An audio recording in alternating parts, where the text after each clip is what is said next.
Hello, this is Hans the Dutch guy with much Dutch. And this time we will see how to pronounce in a regular Dutch accent the city of Arnhem, the capital of the province Gelderland.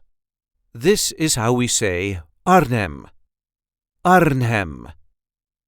There is a light emphasis on the first part. Arnhem. Arn-HEM. Arnhem.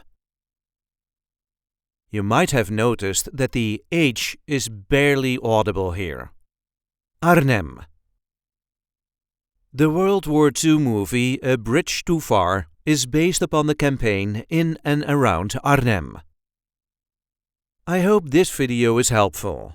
You can help us by liking it and by subscribing to our channel. And we have plenty of other content here, so be sure to check that out too. Tot ziens!